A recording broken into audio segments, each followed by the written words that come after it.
This is the fourth lecture of solid state and in this lecture we will see nature of crystalline solid. ठीक है, आज हमको देखना है nature of crystalline solid and this is the fourth question of your solid state. Okay, so your question is nature of crystalline solid. crystalline solid का nature क्या है वो हम देखते हैं. ठीक है, बहुत सिंपल सा इसका सिंपल हम ये चीज़ में एक टॉपिक को डिस्कस करने वाले हैं, दैट इज एनआइसोट्रोपी. ठीक है, आप चाहिए तो यहाँ पे मैं ऐसा भी लिख सकता हूँ, एनआइसोट्रोपी लिख देता हूँ तो आप समझ जाना.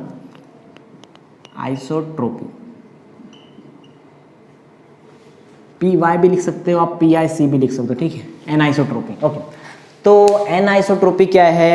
एक्चुअली में एनआइसोट्रोपी तो बाद में आऊँगा, पहले मैं आपको बताता हूँ नेचर ऑफ क्रिस्टलाइन सॉलिड. ठीक है, क्रिस्टलाइन सॉलिड एक नेचर दिखाता है जिसको हम बोलते हैं एनआइसोट्रोपी. ठीक है, crystalline solid are anisotropic in nature, हम ऐसा बोल सकते हैं crystalline solids are anisotropic in nature. अच्छा, क्रिस्टलाइन सॉलिड अगर एनआइसोट्रोपिक इन नेचर है तो आपको ये समझना पड़ेगा व्हाट इज एनआइसोट्रोपिक. ठीक है, एनआइसोट्रोपिक क्या होता है? देखो सिंपल सा कंसेप्ट है.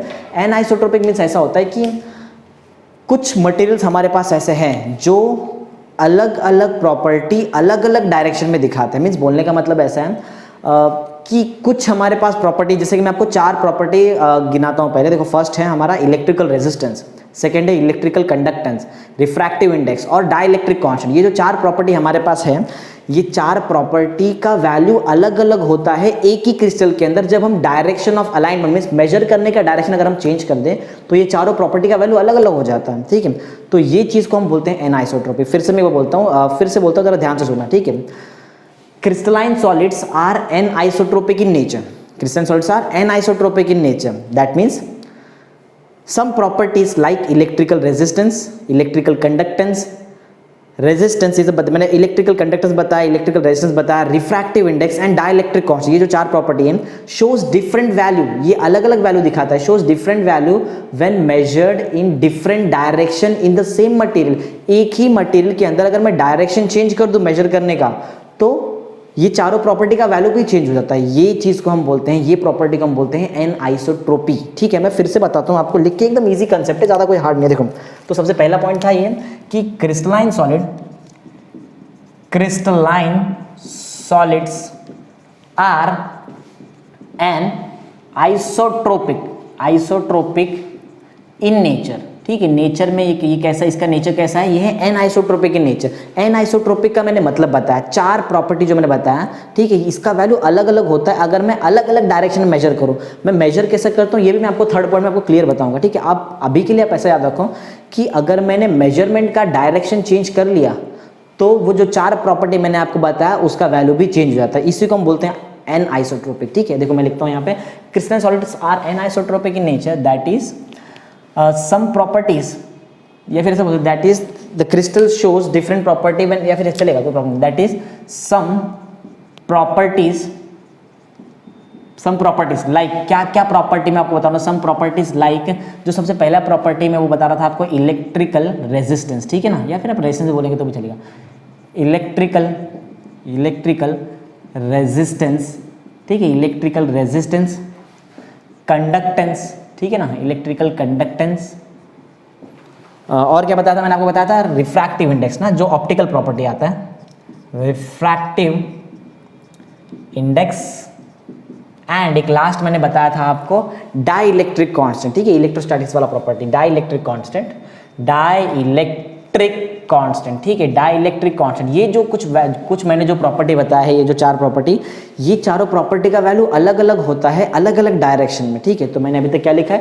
Crystalline solids are anisotropic in nature, that means it shows that is some of the properties like electrical resistance, electrical conductance, refractive index and dielectric constant has different value. ठीक है, when measured in different direction. क्या लिखा है मैंने यहाँ तक? लिखा है हैज आएगा, हैज डिफरेंट वैल्यू, अलग अलग वैल्यू होता है, हैज डिफरेंट वैल्यू. ठीक है, वैल्यू कैसा है? इनका जो वैल्यू होगा हैज डिफरेंट वैल्यू अलग अलग होता है. व्हेन और कब अलग आएगा बताना पड़ेगा. When measured in different direction, when measured in different direction. अच्छा, डिफरेंट डायरेक्शन मीन्स क्या हुआ? डिफरेंट डायरेक्शन मीन्स एक ही क्रिस्टल है, लेकिन एक बार मैं यहाँ से मेजर कर रहा हूँ तो एक बार यहाँ से मेजर कर रहा हूँ, क्रिस्टल तो वही है ना, तो बताना पड़ेगा। Has different value when measured in different direction in the same crystal. ये बहुत इंपॉर्टेंट पॉइंट है, in the same crystal, in the same crystal. Crystal वही है, लेकिन उसमें अगर मैंने मेजरमेंट का डायरेक्शन चेंज किया, देन दैट 4 प्रॉपर्टीज, ये जो है मैंने आपको लिखा है, दिस विल चेंज। सिंपल है, इसी को हम बोलते हैं एनआइसोट्रोपिक। ठीक है, तो अभी तक हमने जो लिखा है वो है first point, this is your first point.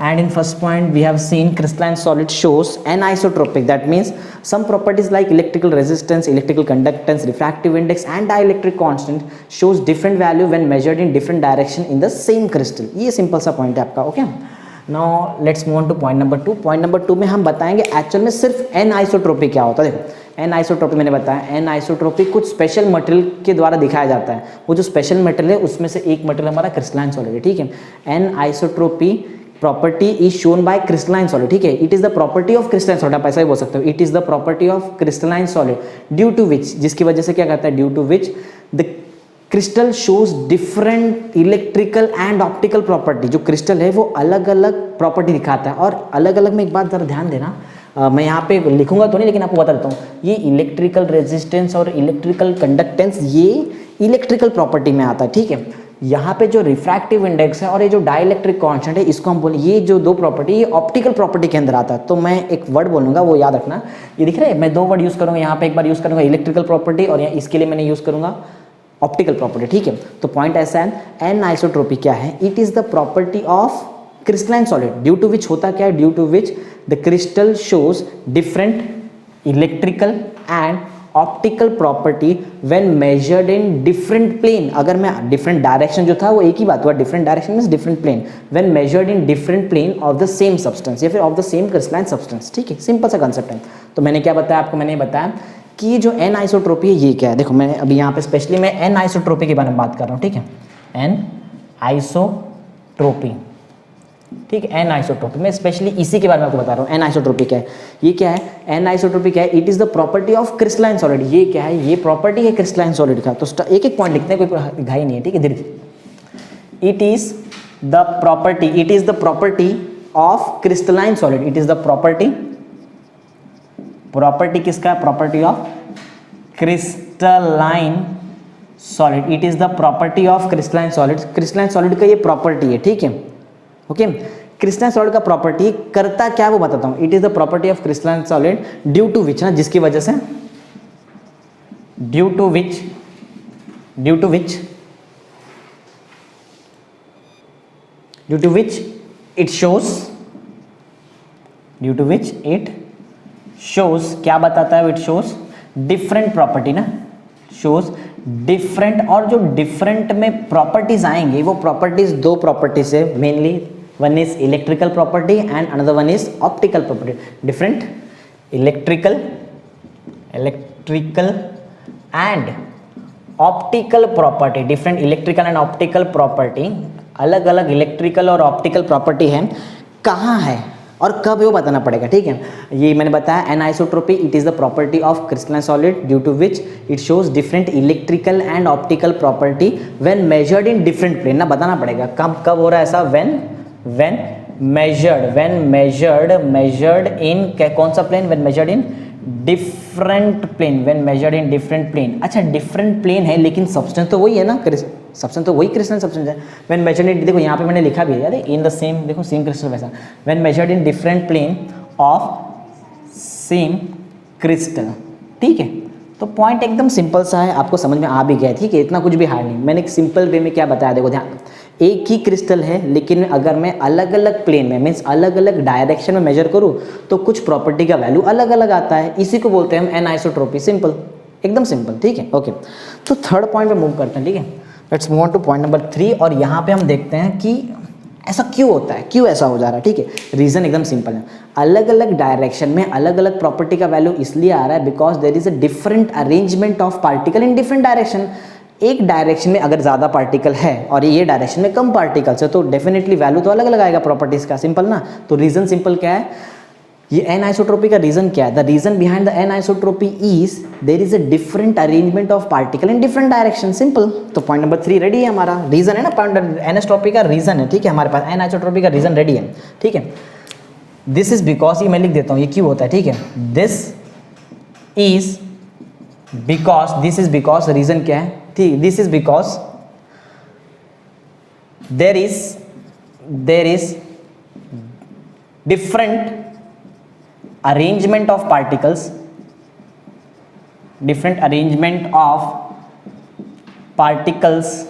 in different directions, ठीक है, different direction। तो पॉइंट एकदम सिंपल सा है कि what is the reason behind anisotropy? The reason is there is a different arrangement of particle in different direction। क्योंकि अलग अलग अरेंजमेंट है पार्टिकल का अलग अलग डायरेक्शन में, इसलिए क्या आ रहा है, अलग अलग प्रॉपर्टीज मिल रहे हैं हमको और उनका वैल्यू भी अलग अलग आ रहा है, ठीक है। तो सिंपल सा कंसेप्ट है, ओके। एक काम करते हैं, चलो एक डायग्राम में समझने का ट्राई करते हैं, ओके। तो ज़रा ध्यान देना, समझो एक मैं क्रिस्टलाइन सॉलिड ले रहा हूँ और उसके अंदर जो भी कंस्टिट्यूएंट पार्टिकल्स है उसका अरेंजमेंट दिखाता हूँ, ज़रा ध्यान देना। ये समझो अरेंजमेंट है, अरेंजमेंट ऑफ कंस्टिट्यूएंट पार्टिकल, ठीक है। ऐसा कुछ अरेंजमेंट है हमारे पास यहाँ पे, ठीक है। ये एक लेयर हुआ हमारा अरेंजमेंट का, एक प्लेन, ठीक है, ये एक प्लेन हुआ, ऐसा अंदर जा रहा है समझो प्लेन। और एक और मैं आपको यहाँ पे एज्यूम करके दिखाता हूँ, समझो ये एक है, ठीक है, ऐसा। फिर से मैं ये ब्लू वाला प्लेन रिपीट करता हूँ यहाँ पे, ठीक है, ऐसा ब्लू वाला प्लेन मैंने फिर से रिपीट कर दिया और ये ग्रीन वाला प्लेन फिर से वापस रिपीट में, बस हो गया, ज़्यादा इतना आगे नहीं बढ़ेंगे, बस, ठीक है। तो ये समझो we have assumed a crystalline solid, ठीक है। अब मैं क्या करता हूँ, मैं मेजर करने का डायरेक्शन चेंज करके देखता हूँ कि पार्टिकल का पोजीशन वगैरह चेंज होता है कि नहीं, ठीक है। तो लेट्स स्टार्ट और देखते हैं क्या होता है। देखो सबसे पहले एक काम करते हैं, हम ये जाते हैं, ये समझो पॉइंट ए है और ये आपका पॉइंट है बी, ठीक है। ये जो डाउन वाला पॉइंट है यहाँ पे, let this point be A and this point be B, ठीक है। If we are moving from A to B, ठीक है, if we are moving from A to B, देख सकते हो आप arrangement of particles. And if we are moving from C to D, अगर मैं सी टू डी मूव होता हूँ, ठीक है, सी टू डी मूव होता हूँ, तो देखो आप अरे पार्टिकल का अरेंजमेंट कैसा है। यहाँ पे जो पार्टिकल का अरेंजमेंट है वो बिल्कुल भी मैच नहीं हो रहा है यहाँ के पार्टिकल का अरेंजमेंट, मीन्स ए बी वाला जो पार्टिकल का अरेंजमेंट है वो सी डी से बिल्कुल भी नहीं मैच कर रहा। प्रॉब्लम तो तब होता है जब मैं एक और देखो डायरेक्शन ऑफ अलाइनमेंट चेंज कर दूँ, समझो मीन्स मेजर करने का अगर डायरेक्शन मेरा ऐसा हो गया, अब तो और कुछ चेंज हो गया, समझो ए बी सी डी तक लिया, ये ई एफ ले लो, ठीक है। देखो क्लियर दिख रहा है, एकदम क्लियर है कि अगर मैंने मेजर करने का डायरेक्शन चेंज किया, अलग अलग टाइप्स के पार्टिकल्स हमको बीच में मिलते हैं, ठीक है। तो यही रीज़न है कि यहाँ पे ये ऐसा क्यों हुआ, बिकॉज यहाँ पे मैंने किया क्या है, I have arranged the particle in different direction. देखो अलग अलग डायरेक्शन में अलग अलग पार्टिकल को अरेंज किया ना, तो यहाँ पे रीज़न क्या है, different arrangement of particle in different direction है। मैंने पहले ही ऐसा लिया था, different arrangement of particle in different direction पहले ही लिया है। इसकी वजह से आप देख सकते हैं डायरेक्शन ऑफ अलाइनमेंट मीन्स अगर मैं डायरेक्शन ऑफ मेजरमेंट चेंज करूँ तो आपका कन्फर्म प्रॉपर्टीज चेंज होने वाला है, ठीक है। तो यही है रीज़न एनआइसोट्रोपी के बीच में, ठीक है, एनआइसोट्रोपी बीच में यहाँ पे लिख सकते हैं, यहाँ पे बाजू में।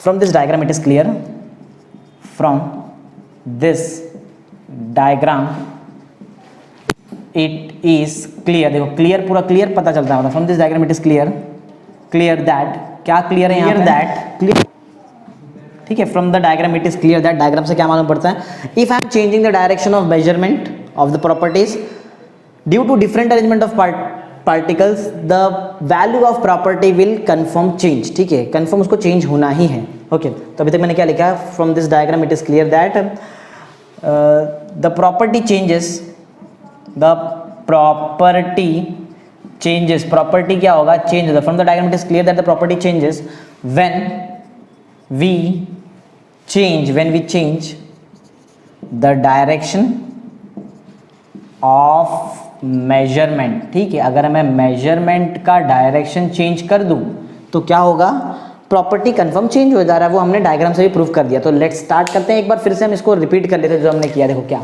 सबसे पहले मैंने बताया कि जो क्रिस्टलाइन सॉलिड है ये क्या प्रॉपर्टी दिखाता है, crystalline solid is anisotropic in nature, ये सबसे पहला पॉइंट आपका की पॉइंट यहाँ पे रहेगा, crystalline solid is anisotropic in nature, ठीक है। एनआइसोट्रोपिक का मैंने कुछ मतलब ही बताया, मतलब इतना ही था, कुछ प्रॉपर्टी हमारे पास ऐसे हैं जिनका वैल्यू चेंज होता है when I will change the direction of measurement, ठीक है। तो ये मैंने बताया वो 4 प्रॉपर्टी आपको याद है, इलेक्ट्रिकल रेजिस्टेंस, कंडक्टेंस, और एक यहाँ पे हमने देखा था रिफ्रैक्टिव इंडेक्स, और एक लास्ट था डाइलेक्ट्रिक कांस्टेंट, ठीक है। तो ये प्रॉपर्टी देखा। फिर मैंने सेकंड पॉइंट बताया कि एन आइसोट्रोपिक एक्चुअल में है क्या। एन आइसोट्रोपिक मींस क्या होता है, जो मैंने ऊपर बताया यही, सिर्फ मैंने इसको ये 2 प्रॉपर्टी है इसके जगह पे मैंने यूज कर लिया है इलेक्ट्रिकल प्रॉपर्टी, और बाकी जो 2 पार्टिकल है, 2 प्रॉपर्टी दिख रहा है यहाँ पे आपको, इसके जगह पे मैंने यूज किया है ऑप्टिकल प्रॉपर्टी। तो सिंपल यहाँ पे है कुछ इलेक्ट्रिकल और ऑप्टिकल प्रॉपर्टी में चेंजेस आता है। कब आता है, जब मैं डायरेक्शन ऑफ मेजरमेंट चेंज, ठीक है। वही चीज हमने डायग्राम से भी प्रूव करके दिखाया। और सबसे मेन थर्ड पॉइंट में हमने ये लिखा था कि ऐसा क्यों होता है, रीजन था डिफरेंट अरेंजमेंट, ठीक है। यही है ना reason, different arrangement of particle in different direction, ये था रीजन जिसकी वजह से एन आइसोट्रोपी हो रहा है। और एक फोर्थ पॉइंट में हमने बताया डायग्राम से सब कुछ क्लियर कराया, ठीक है। फोर्थ पॉइंट में हमने क्या किया, डायग्राम से सब कुछ क्लियर कराया कि अगर मैं मेजरमेंट का डायरेक्शन चेंज कर दूं, ठीक है, तो क्लियर देखो पार्टिकल का अरेंजमेंट चेंज हो रहा है, मींस प्रॉपर्टी चेंज हो गया यहाँ पे, ठीक है। दैट्स इट, सिंपल सा एकदम कंसेप्ट था। आई होप आपको एकदम क्लियर समझ में आ रहा है, ठीक है। ओके, बहुत इजी है, एक बार इसको पढ़ो, क्योंकि एग्जाम में लास्ट टाइम आ चुका है ये चीज़ और बहुत बार आया भी है एनाइसोट्रोपी, ठीक है। तो बहुत इंपॉर्टेंट सा कंसेप्ट है, तो आना चाहिए आपको, ठीक है। Okay, thank you.